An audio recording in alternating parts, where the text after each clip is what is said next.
हर हर महादेव, जय भोलेनाथ। नमस्कार, मैं साधना पांडे मार्गदर्शन पे आपका स्वागत करती हूँ। तो चलिए दोस्तों, आज हम जानेंगे एकादशी का पारण मुहूर्त, पारण का नियम क्या है, क्या खाना चाहिए और कौन सी गलती पारण के समय नहीं करना चाहिए।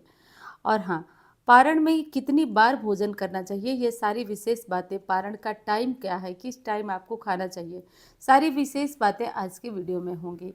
तो चलिए, सबसे पहले तो ये जान लेते हैं कि एकादशी का पारण इतना महत्वपूर्ण क्यों होता है। दोस्तों, एकादशी में जितना ज़्यादा व्रत रखना अच्छी तरह से महत्वपूर्ण होता है, उससे ज़्यादा महत्वपूर्ण होता है एकादशी का पारण सही समय पर और सही तरीके से करना। हिंदू धर्म ग्रंथ में या विशेषकर भगवान विष्णु के इस व्रत का पारण सबसे विशेष होता है और ये व्रत 3 दिनों का होता है।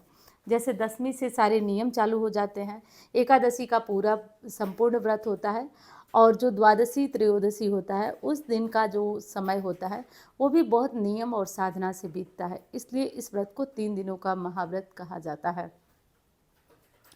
तो दसवीं का नियम तो आप सभी जानते होंगे, आज नहीं बताऊंगी। आज मैं बताने जा रही हूँ आपको विशेष पारण का नियम।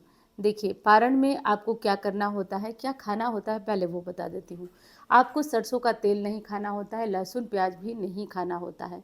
चावल की बात रही तो कुछ लोग कहते हैं चावल खाना चाहिए, कुछ कहते हैं नहीं खाना चाहिए।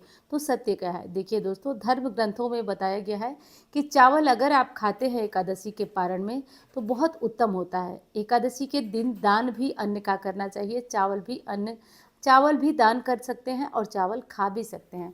तो किसी तरह से इस दुविधा में न रहिए। एकादशी का पारण मुहूर्त क्या है, सबसे पहले तो वो नोट कर लीजिए। तो दोस्तों, देव उठनी एकादशी या फिर कहिए कि देव उठनी 11, इसका पारण मुहूर्त कौन सा है वो लिख लीजिए। तो पारण का मुहूर्त जो है 13 नवंबर को पारण किया जाएगा। और कब से? तो सुबह 6:42 से पारण का शुभ मुहूर्त है और 8:51 तक है।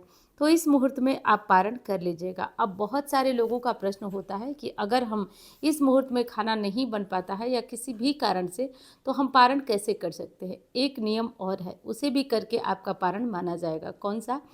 तो एक नियम यह है कि आप कुछ तुलसी पत्तियां रखी रहें और जब पारण का मुहूर्त हो और आप कहीं बाहर हों या खाना न बन पाए या कोई भी दुविधा आए, दिक्कत आए, तो उस एकादशी को आप एकादशी के पारण में तुलसी की कुछ पत्तियां ले लें, निगल लें और पारण का भाव कर लें। तो एक तो ये पारण का तरीका हो गया। और दूसरा तरीका होता है कि आप एकादशी के व्रत में चावल बनाएं, दाल बनाएं और विशेषकर लौकी की सब्जी, कार्तिक वाली जो एकादशी होती है लौकी की सब्जी विशेष होती है, तो लौकी की सब्जी बनाएं। और हाँ, और क्या बनाएं? तो बाकी जो भी चीज़ें आप बिना लहसुन प्याज का बनाना खाना चाहते हैं वो खा सकते हैं।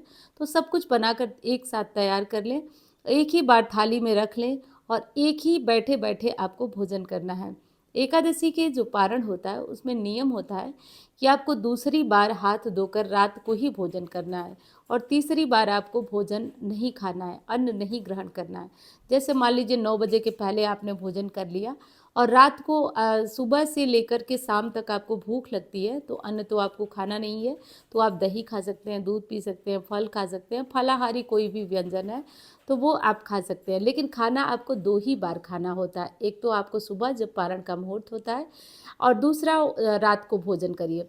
अब बात ये आती है कि जैसे कुछ लोगों का कहना होता है कि हम पारण में सुबह तुलसी पत्र से पारण कर लें और एक टाइम कभी भी भोजन कर लें। तो हाँ, ये भी तरीका सही है।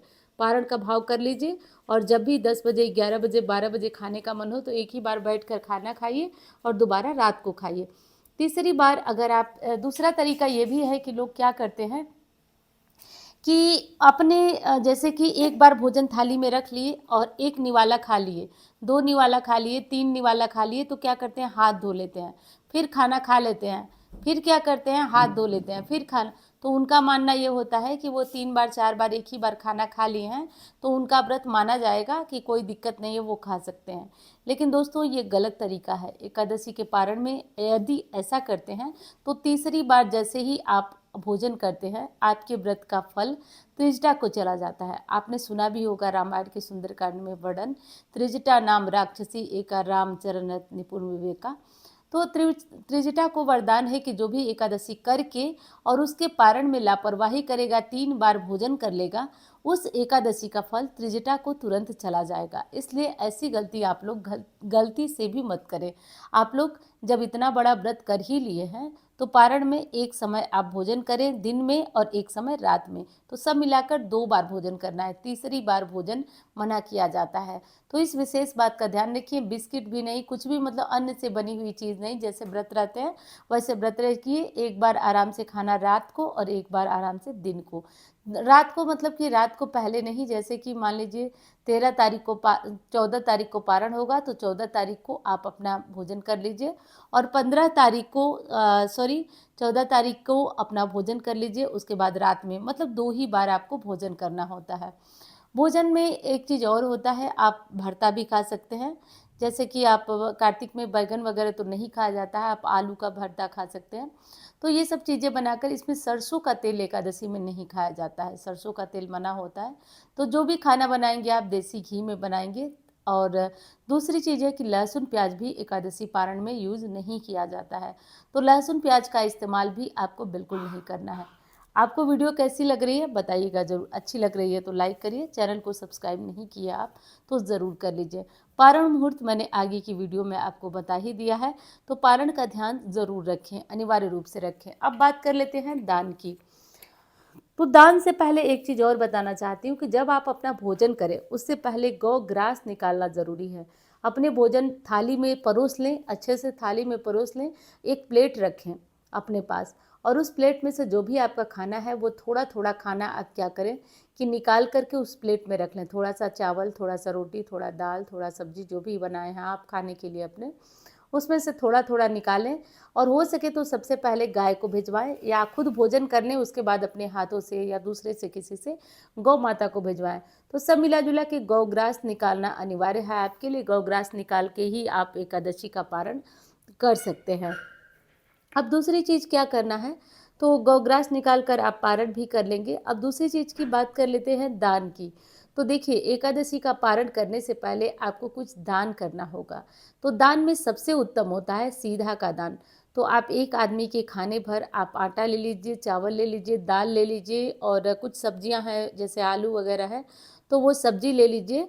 और उसके साथ ऊपर से कुछ पैसा भी रख दिया जाता है। जैसे जो चीज़ें हम नहीं दे पाते हैं, तेल मसाला घी, तो जो चीज़ें हम नहीं दे पाते हैं उसके लिए कुछ पैसा 100 50 10 20 जो भी हो, तो ये रख दिया जाता है सीधा पर। और इसको किसी ब्राह्मण को या ज़रूरतमंद को, वैसे तो ब्राह्मण को ही नियम है एकादशी का दान करने का, तो इसे भिजवा दीजिए। और इस तरह से करके आपका ये व्रत पूरा हो गया। और पारण का नियम ज़रूर ध्यान रखना होगा। पारण का मुहूर्त भी मैंने आपको बता ही दिया है। तो अच्छे मुहूर्त, उत्तम मुहूर्त में ही आप पारण करिएगा, हर नियम को ध्यान रखते हुए। दान भी बता दिया और पारण के मुहूर्त में ही आप इस चीज़ को करें। तो चलिए मैं मिलती हूँ आपसे अन्य वीडियो में। धन्यवाद। हर हर महादेव।